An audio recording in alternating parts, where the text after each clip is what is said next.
right. The Buffalo Bills did take down the Indianapolis Colts on Sunday. And I apologize for not getting this video out quicker this week. Just had some things come up, but had time right now. So I wanted to get on here and just talk about the victory a little bit. On the defensive side of our team, had a great game. I'm really happy with a lot of the things that they did. Got a few interceptions on Flacco. Got some good pressure from the ends. Linebacker plays looking well. So really happy with that.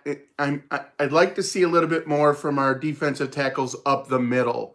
They are getting gashed in the run, at least in the first half, and not getting enough pressure, in my opinion, up the middle of the defensive line. So that's one weakness I saw from the game. Now, on the defensive side of the ball as well, Taron Johnson, what a fantastic game. What a fantastic player. It's obvious how much we missed him when he was out with his injury for a few weeks. And he just is playing amazing football with a sack and an interception in this game and a lot of tackles and just always around the ball. So big props to Taron Johnson. He's my defensive MVP for the game. On the offensive side of the ball, now I told you guys that the defense for the Colts is good at stopping the run, but not great. And the offense is good. I'm sorry. The defense on the stopping the pass is good, but not great. And that's exactly what we saw. Cook had a good game, but not great. The running game looked good, but not great. And the passing game looked good, but not great. Good, but not great. And that's what the defense gives you. If the Colts are going to give you a good run and good pass, that's what you'll take.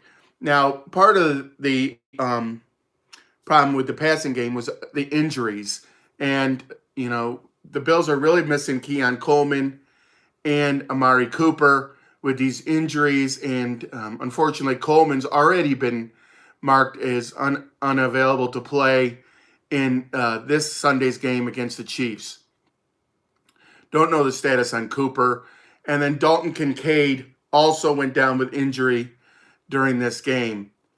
A knee injury. He tried to come back. He played a little bit on it, but I'm not sure what his status will be for the upcoming week. I haven't seen the injury reports yet coming out for this week, but I will make a video on that coming up. So, yeah, those are a couple things on what happened with the passing game in this game. Josh Allen had a good but not great game. He had a couple of questionable passes. Now, those interceptions, part of that I am going to put on the fact that we do have injuries on the wide receiver position. We had a couple of plays where the wide receivers actually ran the same route. A couple of wide receivers ran the exact same route, and that's just not going to work. You know, obviously we don't want two receivers in the same area. So I think that's just rust from some of these guys that they're not out there taking as many snaps with Cooper and Coleman available. So, but I will say that my offensive player of the game was Mac Hollins. Mac Hollins had a very good game. Mac's supposed to be the fifth receiver on your roster. The guy that comes out, gives you special teams reps and gives you stuff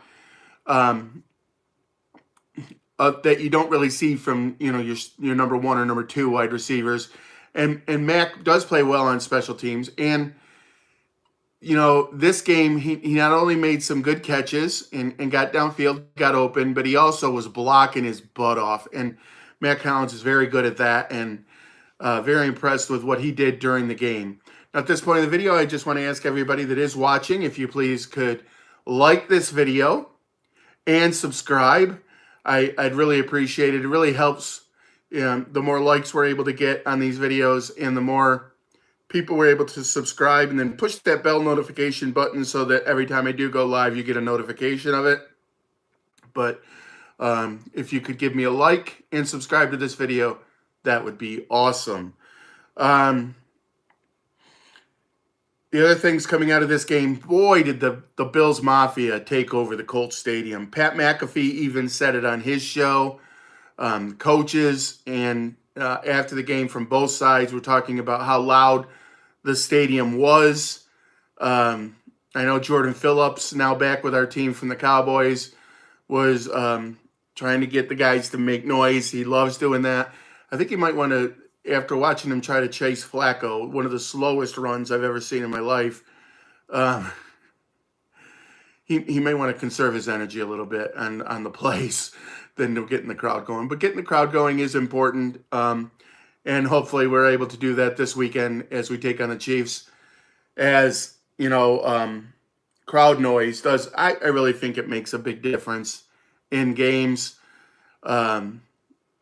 So if anybody has any questions for me, I'd love to take any questions. I would say hello to Weston Adams there. Weston, I hope you're subscribed to the channel and gave us a like on this video. And yeah, if you have any questions, I'll try to address those. And Dawson Knox had a nice catch deep during this game. That was very helpful. Shakir had a great game. Boy, that guy's hard to tackle. I can't get over, how just improved Shakir looks year after year, game after game. He's becoming a powerhouse wide receiver in the NFL. And that's just great. They'd be able to get that out of a slot receiver. And yeah, there was talk a couple of weeks ago wanting to move Coleman into the slot. We can't do that. Shakir's there, and he's great. I mean, it's sort of like when we talk about if we want to play with an extra linebacker. Yeah, well, that would take Taron Johnson off the field, and we don't want to do that because he's one of the best defensive backs, at least nickel backs, in the entire NFL. Yeah, how excited are you for Sunday's game? Sunday's game is going to be big. I'll make a video about that hopefully tomorrow or the next day.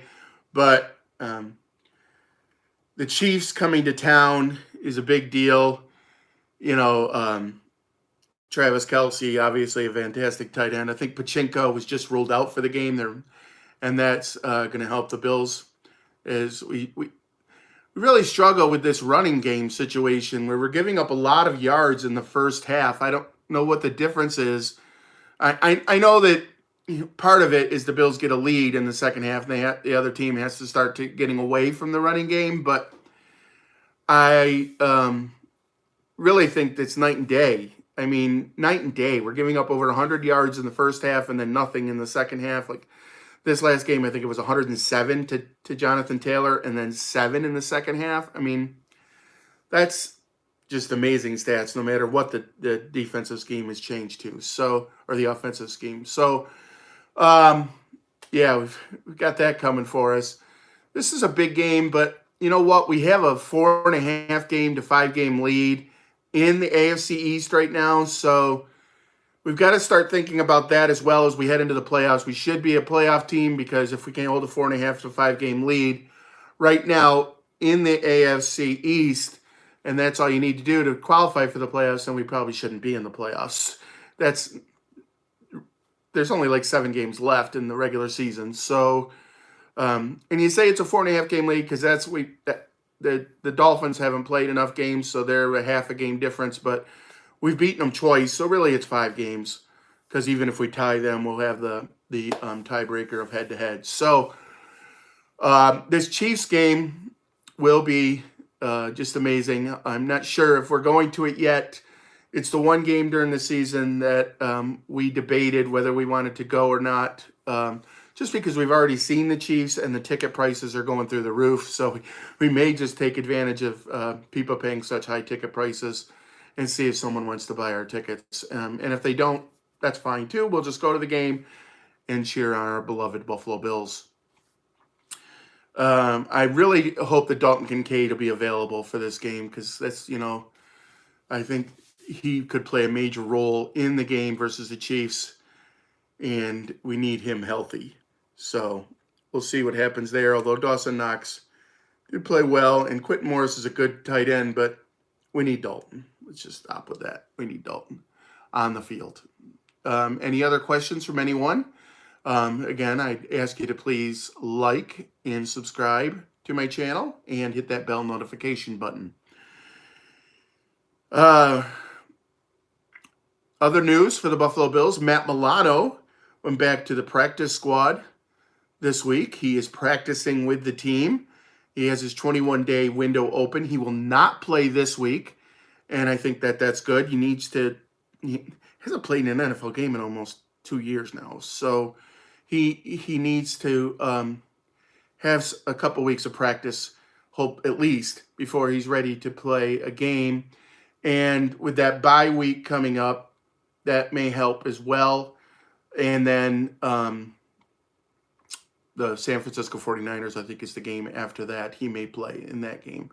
He may play a backup role as we start off, but we'll see as we go in. Dorian Williams has certainly been playing well, and maybe we can do what I mentioned earlier, is having another linebacker on the field and taking Terrence Johnson off the field on some plays. Maybe that will help us stop the run a little bit in the first half. But, yeah. What else with the Bills for this game? Deion Dawkins is starting to get a lot of false starts. I think he needs to work on that. He came to Rochester this week, Penfield and Wegmans, and there was a huge line. Glad I didn't go to that. But, yeah, the Bills are pretty popular right now at 8-2. So they're going to draw big lines and big crowds out to any of their appearances. What else was on the offensive side of the ball? Spencer Brown had a good game. He went in. Josh got taken down. It looked like they got tangled after a touchdown. The cameraman ended up knocking down the quarterback and the DB. It made it look worse than it was. Spencer went over and protected our quarterback. We like to see that, even if he got a penalty on it. We have to have linemen that are willing to protect our quarterback. A low game for Ray Davis, not a lot of touches. That's fine. Keep those guys healthy and go with the hot hand, which was Cook. As Cook had a good game. There he is, right over my shoulder. I love my wall behind me of, I think it gets up to 52 player or coaches' autographs currently on the team that I've gotten personally. Defensive side of the ball, back to defense a little bit. I'd like to see more from Ed Oliver. I think he can do more than when he's been putting on film so far this season. This leap into the season, I was hoping to get more out of Ed Oliver. Not that he's having a bad season. I just think he can elevate his play a little bit. Missing on the wall. Taylor Rapp is the biggest player I'm missing on the wall. I've been trying for 2 years to get Taylor Rapp's autograph. I don't know if I'll ever get Taylor Rapp's autograph. Cole Bishop is another player. Is it coincidence maybe that the safeties I don't have on the wall? I don't know. It'd be good to get him on there. I don't have David Edwards, our starting left guard. And trying to go through. There's some practice squad players I would like to get on the wall too. And on the defense, do I have all? I think I have every single defensive starter except for Taylor Rapp on the wall. And they're great guys. I haven't been disappointed talking to anyone with the Buffalo Bills. They've all got great attitudes. And my favorite coach, of course, is Marcus West, the defensive line coach for the Bills. He is my favorite coach. He puts out so much effort during practice. It makes me tired just watching him. And I'd like to see a little bit more out of Von Miller. He's working his way in and getting more and more reps. AJ Epinesa, disappointed with his game. This last game, I thought he had some more opportunities. In this game, I thought he would take advantage of. But I think, I said that up the middle, the defensive tackles aren't getting the job done as quite to the level of what I'd like to. But one of our defensive tackles, Austin Johnson, actually is tied for the team lead in interceptions, which is very interesting. You would think a defensive back or a safety or maybe a linebacker would be the guys that are up there with the team leading interceptions, but our defensive tackle has figured out apparently how to read the screen pass and intercept the pass on those. That was a beautiful interception he had versus the Colts as he read the screen, got him over there in front of the running back and intercepted it. So, that's a bright point in the game. So defensive MVP, Taron Johnson, offensive MVP, Mac Hollins. And with that, we do look forward to the Chiefs game and the Kansas City Chiefs coming to town. Should be a very good game. We'll make a video on that in the next couple of days. And if no one has any other questions or any other feedback for me, once more, I'd ask you to subscribe to the channel and give me a like. And remember, always remember this. God loves you! And so do I! Go Bills!